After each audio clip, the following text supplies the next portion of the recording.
Hello, everybody. John and Dan here with another edition of Dan's Models.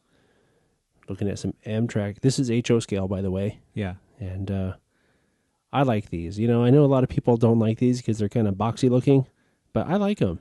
Yeah. I know there's people have joked, is that the locomotive or the box that it came in? Yeah. I mean, I get that because it's all square looking, but yeah. I don't know. I think they're kind of cool. You know? But of course, I like modern stuff.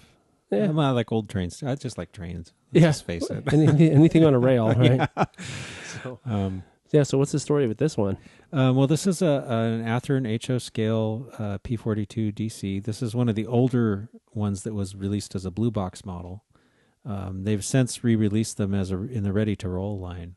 Okay. And we did actually a build on one of the ready-to-roll ones in our HO weathering and detailing series.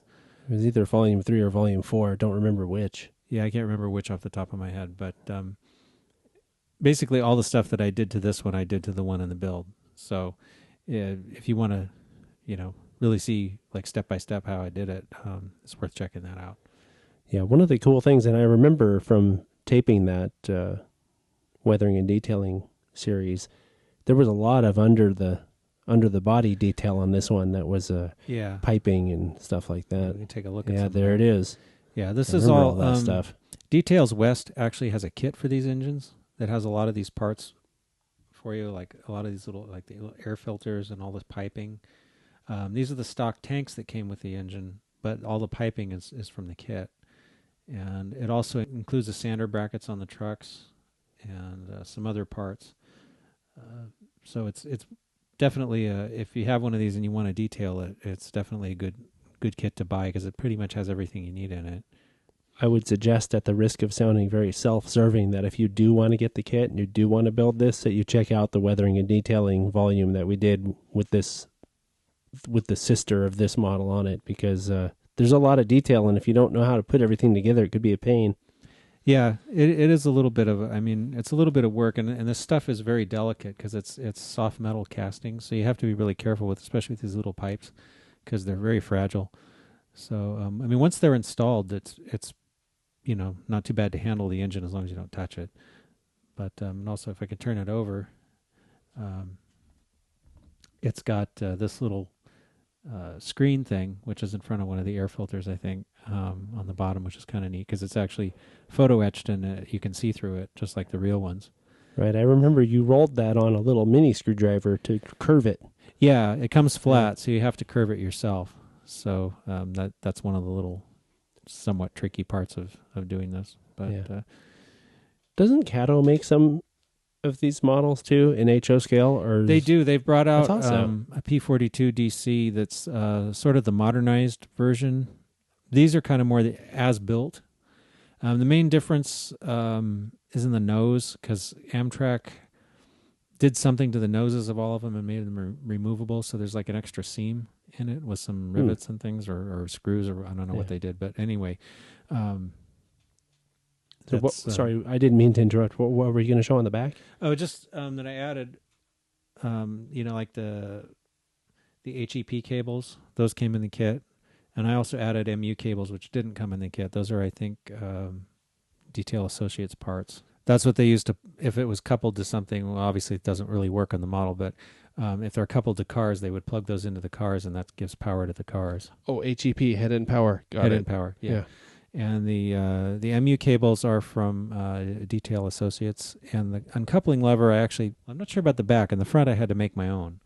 No, I think I had to make my own in the back, too, because nobody makes the right kind of uncoupling lever for these locomotives that I know of. And I also put KD scale couplers on it. I also modified it so that the rear lights work. I don't know if you can see these turning on and off. Yeah. The red ones. Yeah, that looks really cool. Yeah. I made the front and rear red marker lights, I guess they are, work. So, and they work independently. I can control the front ones and the rear ones separately. So... And what kind of decoder's in this one? This has a look, sound, select. Oh, okay. And I show how to do that too. And there's a nice big speaker in the back here. And it sounds pretty good. So the kit also includes the antennas on the roof, which replace the stock antennas, and a new air horn, which replaces the stock horn. Also, I added these Detail Associates wind deflectors, which were not in the kit, but they look a lot better than the little plastic parts that came with the model. I also added some aftermarket windshield wipers, and other than that, the front pretty much has the same stuff on it that the back does. Yeah. It's really just the same build that you did on the video. Pretty much, So- yeah. I mean, they when they released this as a ready-to-roll model, they didn't really change the body all that much, if at all. So it's pretty much the same. All right. Well, you said it has sound, so let's check that out too. Yeah.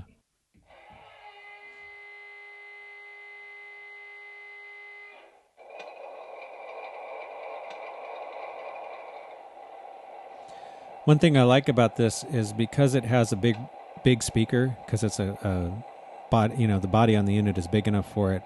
It has a nice throaty sound, which is something that's hard to get with a small speaker.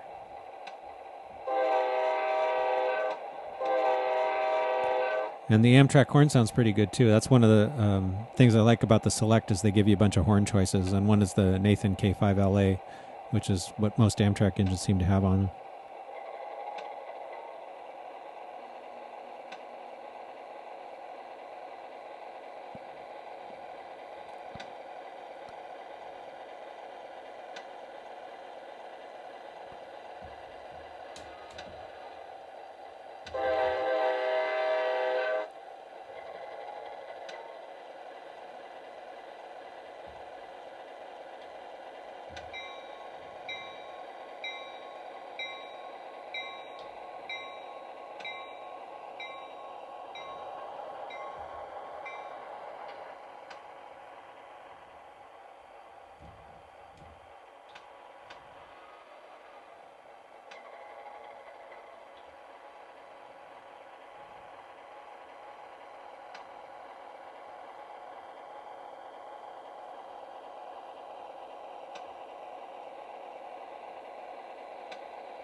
Yeah, it definitely sounds bigger.